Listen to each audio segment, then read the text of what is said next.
Hey, what's going on? What a wild Monday in Houston sports. Texans extend Derek Stingley Jr. The Rockets come back against the Philadelphia 76ers for their largest comeback in franchise history. That was a wild game. That's gonna be a wild game to break down in just later on during this podcast because that was crazy. I got home from work and I was able to catch the final minutes of the fourth quarter and overtime and just I can't wait to break that down. That was one of the funnest games I've ever watched, honestly. Well, honestly, I wasn't able to watch the whole game. I just was able to watch the ending, but that was one of the wildest endings I've ever watched. I got hyped. I got hyped just watching that. This team is really fun. It's been a fun year for the Rockets, and it's.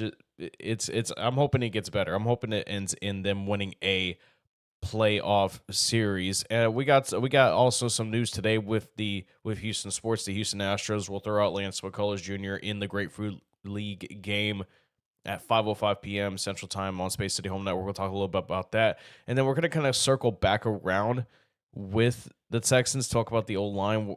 Not really any update, but just kind of want to revisit that and why you should be patient with Nick Caserio. And then we're going to relay it as well back to the Astros when it comes to Cam Smith. Should he or should he not be on the opening day roster? But let's go ahead and get Derek Stingley right out of the way. No disrespect, of course. I mean, huge amount of respect. The Texans extend Derek Stingley Jr. 3-year, $90 million contract, $89 million guaranteed, making him the highest paid safety.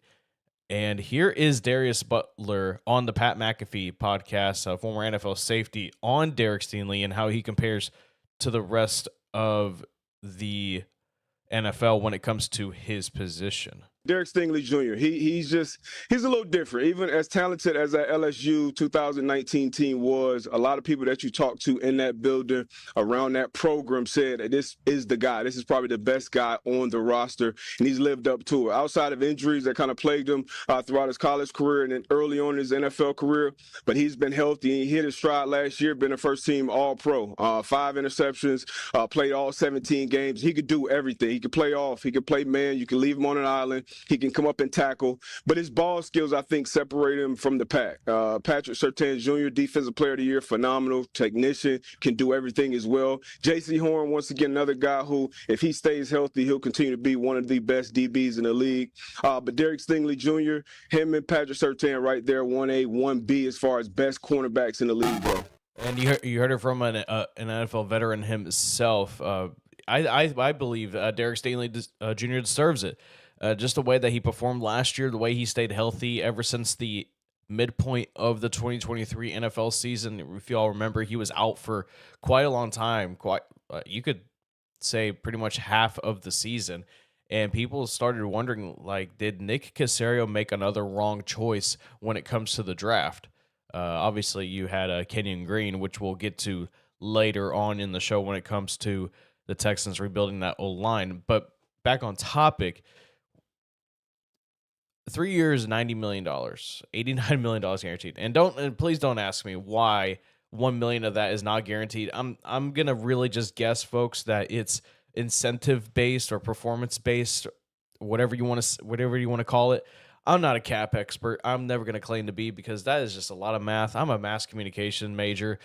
We aren't known for our math skills, but if I were to say that $1 million that's not guaranteed is just incentive, performance based, all that good stuff. But I think what Derek Stingley showed to Caserio in the Texans, it's not just the fact that he can go out there and ball. I mean, he showed that he can ball out there. And while it took a little bit longer than people would have wanted, it eventually came. I mean, a lot of people were saying, "Oh, look at Sauce Gardner over there with the New York Jets. Look at him being already a top corner in the NFL or top DB in the NFL." Then all of a sudden, Derek Stingley comes along. When he gets healthy, he turns himself into an All-Pro, literally. He turns himself into an All-Pro, getting All-Pro this past season. The main key, though, is that he stays healthy, and that's what he showed this past season, playing all 17 games for the Texans. and Caserio and the front office saw that and was like, okay, you stayed healthy throughout a whole season, so we're gonna go ahead and give you this contract. And according to I believe it was Jonathan M. Alexander that said this. The Stingley celebrated it, or Stingley was in the workout room at the Texans facility when that contract was announced, and then on his Instagram story, Stingley,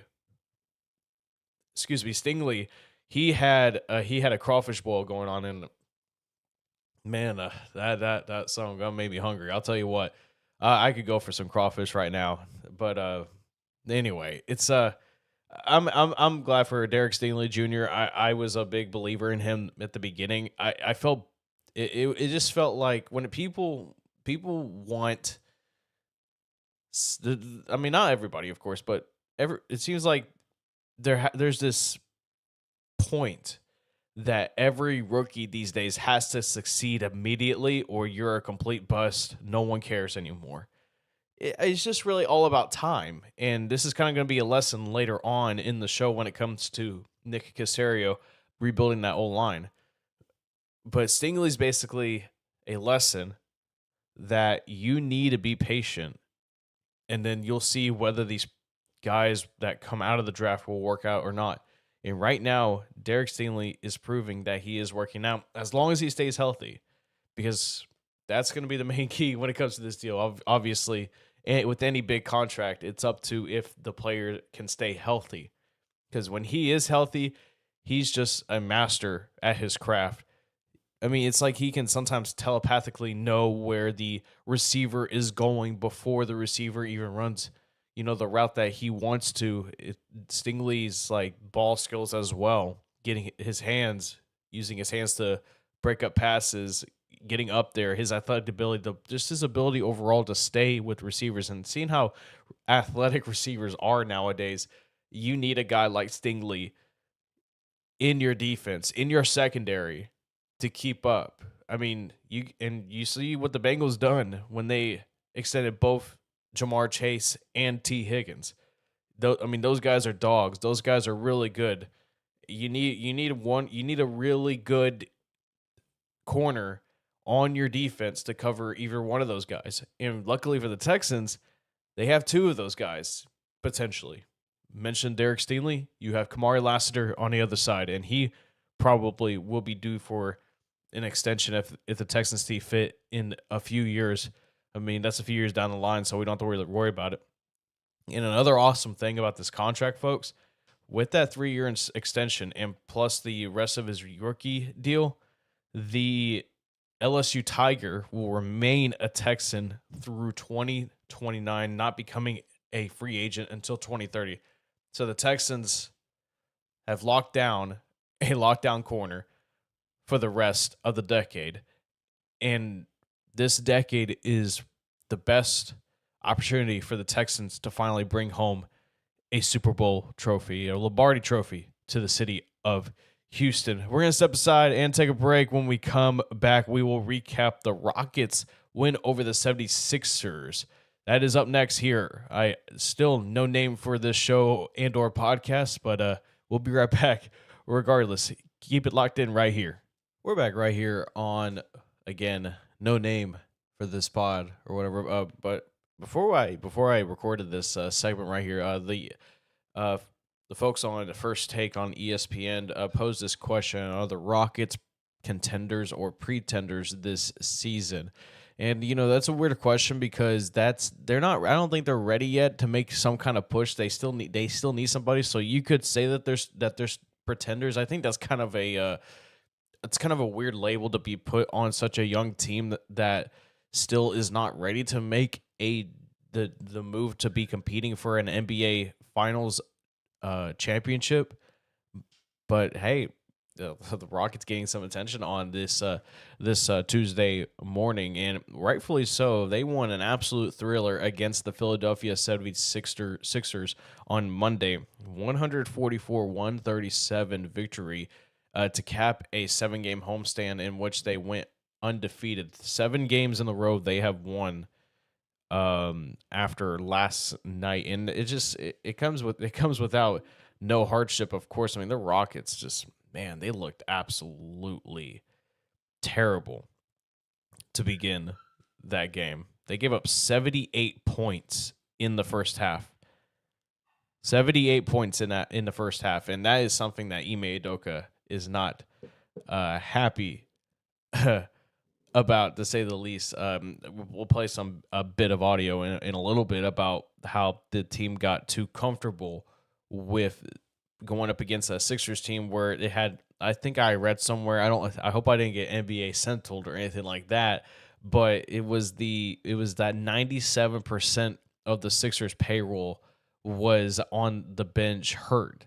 But hey, they had Quentin Grimes though, and Quentin Grimes went off, man. I mean, he was unbelievable. 46 points on 15 to 27 shooting, 8 of 13 from the free throw line. I mean, 13 rebounds as well. I mean, that dude was a man possessed. It's another guy that the Dallas Mavericks lost at the deadline. I think they lost somebody else before that. I can't remember the guy's name. Either way, the win last night is, I'm just worried that about if the Rockets are going to take away the right lesson. What I mean by that is that they need to stop playing down the competition against these inferior opponents. Like, it's something that they need to stop doing as a young team. And I get it, they're young. It is what it is. They're going to make mistakes. But this is a lesson that they should have learned a long time ago. And they got away with it this time. They were thinking ahead, and not thinking they were thinking ahead like, oh, we're going to win this game. Oh, this is going to be easy. We already got this in the bag. And the Sixers just dropped 78 points on your ass. And here is Ime Udoka, though, right here. I believe this is the audio I'm looking for. Let's see. Yes, I believe this is it right here. I want you to pay attention to this little piece of audio right here from Ime Udoka post-game after the Rockets' overtime win against the 76ers. I don't know about the record or whatever. I think it's just a human nature and natural letdown when some guys are missing. You saw that against Brooklyn, Utah, some of those teams, but something is obviously going wrong there. I got to do a better job of getting us prepared for these games. We can talk about it, but understanding that we rise to the level of our competition, we can't play down to our level either. And so I got to do a better job with that, with some games coming up with the same things. We play Utah again, play some more lesser teams, and got to avoid that. Everything counts now, and not just getting up for the big games and the guys around us in the standings got to take care of business when we can. So got lucky in that aspect in a lot of ways, but also credit for fighting back into it. Man, Ime's not wrong here. They did get lucky today. And again, he talks about the guys being comfortable. But a guy that played out of his mind, though, for the Rockets, Jabari Smith Jr. dropping 30 and he won't get an assist on this, folks. But if Rockets down by 2, 6.5 seconds left, they needed Jabari Smith Jr. was at the free throw line. They got fouled up 3, which I don't necessarily. I mean, everyone can think rather if they agree with the sentiment of it or not. It's up to you. But the Sixers fouled the Rockets up 3, and then Jabari Smith makes the first free throw, and then he intentionally misses the second one. And Alfred Sengun, who was basically on the bench for most of the second half, he comes in along with Steven Adams to get the rebounds, and then it was just a perfect bounce for Smith with the ball off the rim, and Sengun was there to box out the Sixer below. I can't remember the guy's name, but the Sixer below the hoop, get that rebound, put it back in, and tie the game. The Sixers missed the game-time shot, even though he had a very wide-open shot. But here is Ime Udoka on the miss by Jabari Smith that had turned it to 2 points. One of the best misses I've ever seen as far as that. Like, didn't come off hard, nice bounce. Alpi obviously did a great job coming in after not playing a lot of the second half, being ready for that. But Jabari was huge, obviously. Too many contributions to talk about across the board, but he was big, obviously. 30 for him, 30 for Jalen. A bunch of big shots down the stretch. Jalen career high assists, biggest comeback, I think they said, in team history or whatever. And so, and Alpi coming and playing when he didn't play most of the second half. So Jabari was right there with everybody. But across the board, it was a great job by everybody. Very resilient win. Also, with the fact that Amen Thompson was out, Fred VanVleet got ejected for a very egregious flagrant 2, in my opinion. Like, that should not have resulted in that. He should have stayed in the game as a common foul. I mean, I don't even think that call even warranted anywhere close to a flagrant, but is what it is. Dylan Brooks fouled out. He had 25. Tari Eason, who was playing out of his mind, he fouled out, but he had 21 points and 8 rebounds. So you played short-handed later on in the game, but it's Steven Adams. I mean, or Steven Adams didn't even come into the game, so I need to correct myself right there. But yeah, just I think the Rockets are gonna surprise the NBA and win a playoff series when that time comes in the playoffs, and it's going to be pretty awesome. But they still need to take this game with a grain of salt. They cannot be doing this against opponents like the Sixers that are losing a lot of their players. And if they can just do that, if they can just realize, like, hey, we can't take any opponent lightly, then this young team is going to be playing like veterans soon enough. And Ime Udoka, Stephen A. Smith was talking about it. He is one of the best coaches right now in the game. And Stephen A. Smith, actually, I want to pull that audio later for the future, but he was talking about that what Ime did at Boston. There apparently he knows people that were doing the same thing. It's just this was reported on, and this is an HR issue. I mean, I'm not going to get into that because that seems like a bunch to get into to unpack. But yeah, great one for the Rockets last night. They have an off day today, then they head on over to Orlando to face the Magic on Wednesday. It's going to be interesting to see what happens over there. All right, coming up next, we're going to dive into some Astros talk. Lance McCullers Jr. starts today for the Houston Astros in Grapefruit League play. And should Cam Smith make the opening day roster? I say no, and I say why. Coming up next. All right, welcome back to, again, no-name pod for this one. I'm probably just going to call it the Collin Neill pod at this point but I don't like putting my own name on stuff. It's kind of a thing that I don't like to do, but anyway, Astro Talk. And that, folks, is one of the puppies that is trying to make it all about them. Ooh, yeah, you go, girl. But Astros throwing out Lance McCullers Jr. on the mound today against the Washington Nationals for Grapefruit League play. Spring training is about to wind down, but it's a sure nice thing to see Lance McCullers going out there on the bump, and I don't think he's going to be ready for the opening day roster. I think he's still going to go through a lot of rehab assignments, basically, you could say, when it comes to spring training itself, but I think he's going to also just think he's going to start a few more games in the minor leagues or throw some more simulated games, and maybe he'll be ready by opening day. Who knows? I don't think he will be, but I'll tell you what, it'll be really nice for him to be ready, because the Astros pitching needs that right now.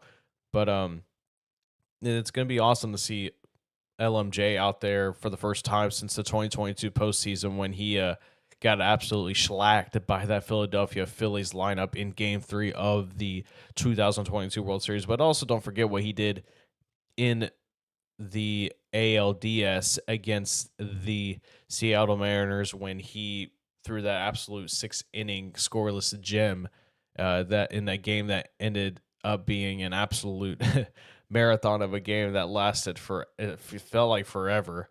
But, Jeremy Pena, thank you for ending that game early. And that pitching staff for the Astros that day was probably one of the best we'll ever see in the franchise's history. But back to Lance. Now, everyone's so obsessed with the velo. Everyone's so obsessed. Oh, the velo's coming back. Is he in 94 in live BP session?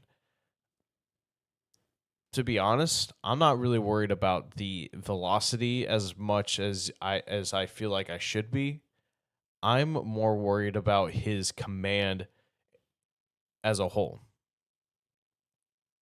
And it's kind of a thing that a lot of people seem to forget. Like, yeah, you could throw 95, 96, 97 even miles an hour, but if you're not locating it consistently in the strike zone, then what does that pitch really have a value? And Lance has the movement. Does he still have the movement? Does he have the depth on his slider, changeup, his other pitches that he might have learned in his time off? I mean, what has he exactly done to improve upon his mechanics so an injury like that never happens again? And albeit, I mean, he did get screwed over when it comes to that whole thing with the medical issue that he had due to the lockout that happened. And I mean, that was a crazy thing that happened overall. But when you watch Lance McCullers pitch later on today, I want you to take a look at his arm action. His arm action, you can see it's a bit more compact. It's not as a crazy windup as it was before. And I think with this compact delivery, it's gonna be easier on his arm, and it might even help out with his command. It may not get his velocity all the way up there consistently, but I think it'll keep it where it needs to be, and while also keeping the life on his fastball, the great break on his curveball that he has, the slider. I think those things will be fine. But still, I'm very worried about his command in the first place. Velocity, I think, will be fine. His command, though, is where I'm going to be watching today when it comes to the spring training outing that he will have against the Nationals. Again, 5:05 p.m. Central Time on the Space City Home Network. Let's stick to the Astros for a little bit longer. Talk about Cam Smith. Cam Smith continues to hit really well. And really quickly, I'm not going to go through all his stats right now because everyone knows that he's been hitting like a machine lately. He hit another homer the other day, playing right field, made a nice play out there in right field. But I still don't think the Astros should call him up. I think the Astros should keep him down. I mean, has he really faced the quality of pitching that you want him to right now, to want him to be good at? For me personally, I don't think so. Yeah, he hit McGill, the Mets pitcher, who's an established big league guy.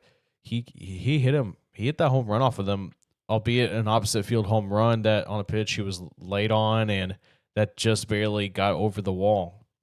And I think that almost was a foul ball too. But the tools are there for Cam Smith. It's just that I personally don't think that he's ready. I think you need to keep him down in the minors, keep him some consistent at bats, inconsistent play, move him around, move him at right field, move back to third, maybe even try him out in the other corner spot in the outfield and left field. And also, you get an extra year of control in the process for keeping him down. And is that a very crappy thing to do? Service time manipulation? I guess you could say that, but that's business overall, folks. It happens all the time. And yes, there is this PPI prospect initiative that if a rookie that has no service time is on the opening day roster and he wins Rookie of the Year, the Astros would get an extra first round pick. But I'm going to say I'd rather have an extra year control of Cam Smith than a draft pick that may or may not work out. So, all in all, if Cam Smith makes the opening day roster, great. That's awesome. Great for him.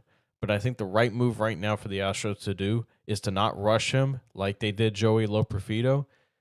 And, kind of in a way, Jake Bloss. I mean, that's a pitcher by any means. But for comparison's sake, I think you still need to just keep on slowly developing Cam Smith because he was the prize of that trade.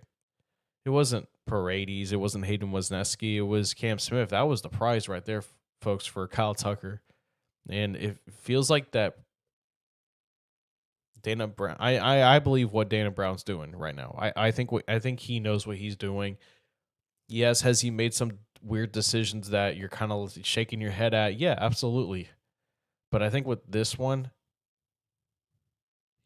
when it comes to trying to rebuild this team without it being in rebuild mode, I think he's got something cooking. I think we just need to stay patient with him at this time. So yeah, I don't think Cam Smith should make the opening day roster.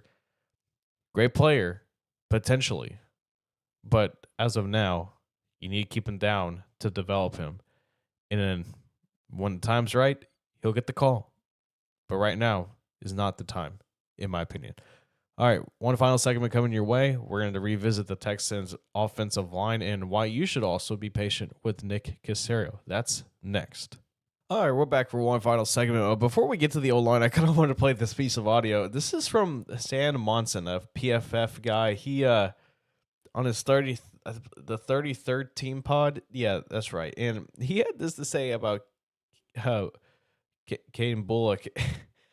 Is it Bullock or Bullock? I don't really know. I hear many iterations of Bullock's last name, but I think it's Bullock or it's Bullock. Whatever. Texan safety rookie, had a good year. But here's Sam Monson on this on Bullock as a player, and the Texans are trying to get him off the field. A lot of people talked up Kalen Bullock last year because he had 5 interceptions and a couple of those plays were splashy. He was, however, at the root cause of a lot of terrible plays within that defense. And this theoretically should get him out of the starting lineup when, a lot of other people have been like, look at this guy, young star on the rise, 5 picks, rookie, fantastic. And instead the Texans are like, dude, did you see the negative reel here? We've got to get that guy off the field and work on that stuff before we can, get the positive stuff out of him. That happens all the time, Sam. I'm not really going to get into that because that is completely ridiculous. I mean, he probably knows a lot more about football than I ever will because I don't know anything. I don't know. I maybe I know a few things, and I just so happen to make an analysis that's correct.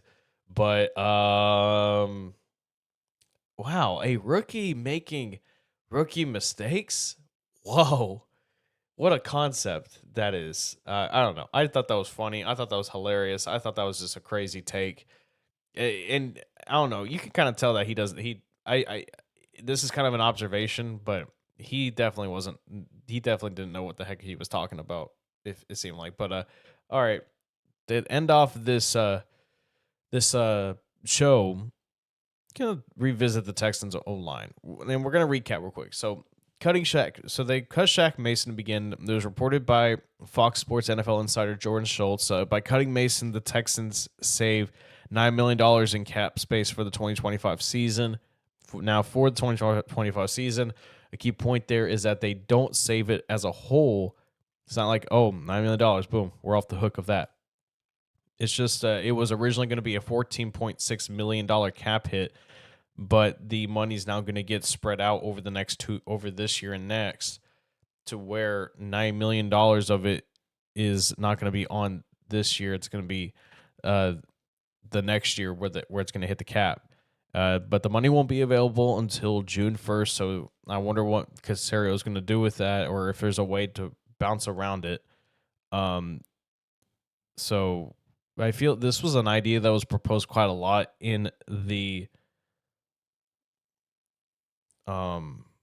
circles of when it comes to Texas Twitter, and hey, lo and behold, it got done. Mason constantly seemed like he got beat by pressure, made poor decisions. I mean, it became a part of what led to Stroud being one of the highest pressured QBs in the NFL last year, if not the highest pressured QB. I mean, I have his PFF grades right here. I'm not really gonna read off of it. Because I'm not really that big of a believer in PFF. I think it has some things that are very valuable, but I think you should always still rely on the eye test while also taking analytics into account. That's kind of with any sport. Don't stick to one thing or another. Just have a good mix of both is what I always say. But 62.3 grade overall, 65.2 pass block, 57.7 run block, and that's kind of where the issue lies a little bit. And then you had the Laramie Tunsil trade, the Texans agreeing to trade left tackle Laramie Tunsil and a 2025 fourth round pick to the Washington Commanders for for third and seventh round picks in 2025, as well as second and fourth rounders in 2026. I mean, he is one of, if not the best left tackle in football. But the Texans traded him for a reason, and it was more of a.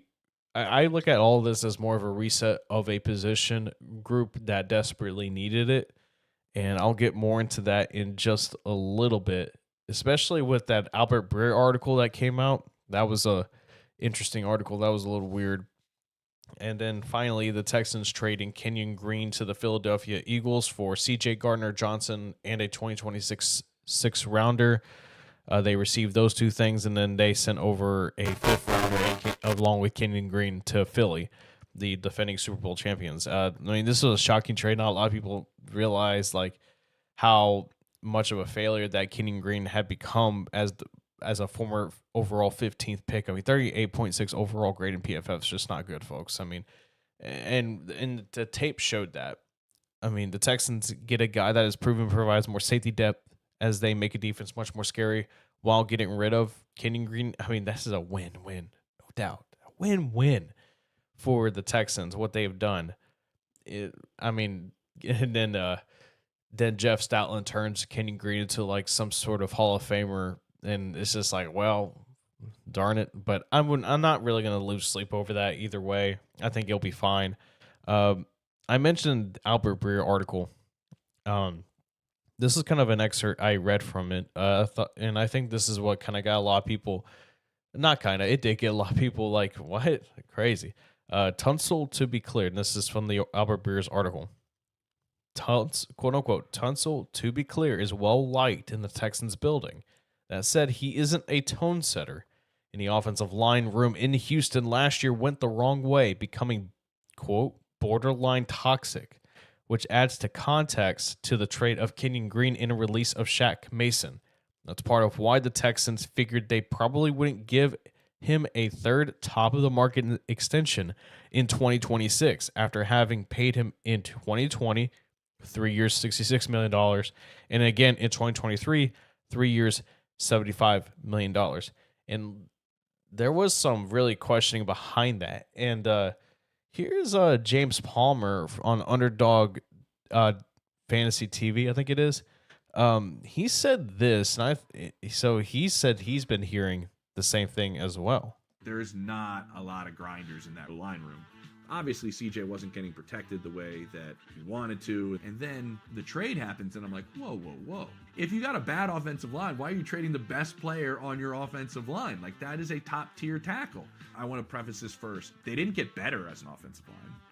But what D'Amico wants to do, in essence, is this. He's built this defensive line into a bunch of glass eaters and a bunch of grinders that are just gamers. That is not the Texans' offensive line. The room became essentially toxic, I was told. I think they're looking for new leadership in that room, looking for a new mentality in that room. The Tunsil trade's the big one, but you traded Kenyon Green, you released Shaq Mason. Like, you're essentially revamping the entire group. They want some guys to have that same mentality they have on the defensive side of the ball. And I think they're willing to take a step back to take a step forward culturally in front of CJ Stroud. They need more leadership on the offensive side of the ball. So Palmer says that it is also becoming. He said that he heard it was toxic, and toxic can mean many different things, especially when it comes to football sense. Like toxic, like you're becoming a locker room cancer, or toxic as in like the O-line room just wasn't really having good chemistry with one another. So Tunsil may have been just a small part of a alleged toxicity that was in that O-line room. And that kind of gets to the point, culture, like Palmer said, in competition. And here was Cecil Shorts III on Kicking It with Kunkel, Will Kunkel's show from Fox 26. He said this, and it stuck with me. I think y'all find this piece of audio pretty interesting. In the offseason, you got to truly look at that offense and be like, hey, are you helping or hurting us? What is your attitude like towards the team? Like, what is your attitude like toward? Do you care about winning? Do you care about running the football and being physical? What is our attitude towards this? But you got to sit down and have some real, honest conversations. Who on this offensive line is worth keeping right now? Who is worth getting rid of? If they are not buying into how we want to run the ball, how we want to run the football, and you're not going to be physical and nasty and just be that dog we need, then we need to move on from you. You heard it from the man himself. Are you helping us, hurting us? And after that playoff loss against the Kansas City Chiefs, I think the Texans with D'Amico Ryans and Nick Caserio realized, like, hey, we need to do something because this O-line in the room is hurting us. So they got rid of Bobby Slowick. They got rid of O-line coach. They got rid of these three guys in Green, Mason, and Tunsil. Which for you Texans fans, at least you don't have to hear this anymore. Laramie Tunsil, their left tackle, he's had 4 false starts in the last 2 weeks, so the crowd noise is going to be a factor. A few moments later. False start. Offense, number 78. Illegal formation. Make it 3. Offense, number 78. Texans with 22 penalties this year.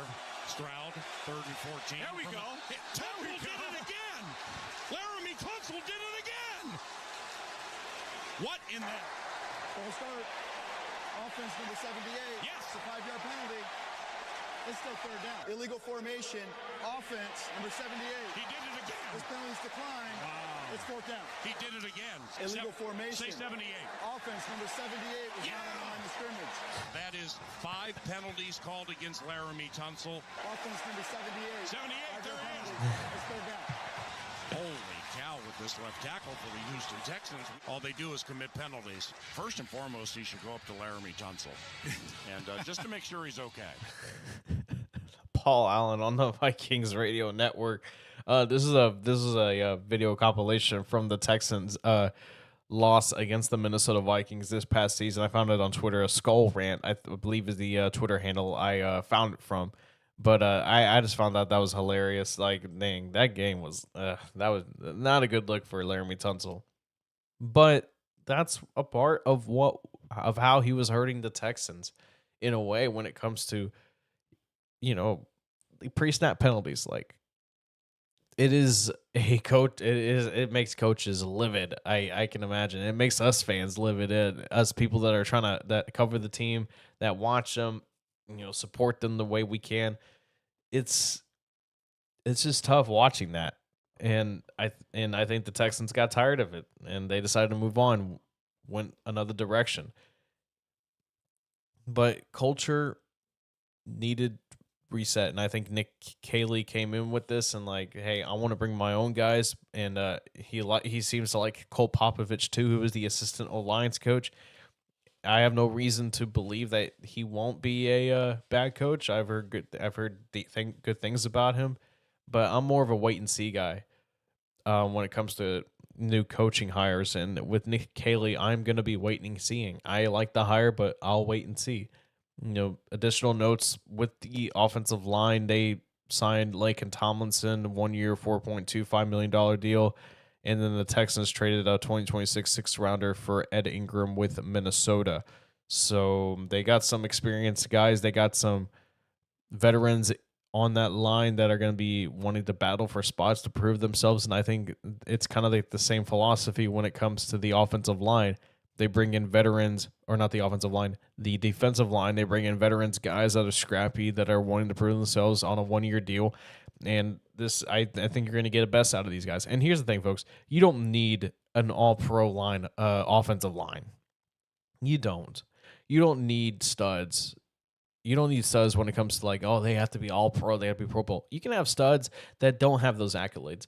This could be an average offensive line, folks, and I'd be fine with it. The offensive line was not good last year. It's not been good over the past few years. It was definitely not an average offensive line.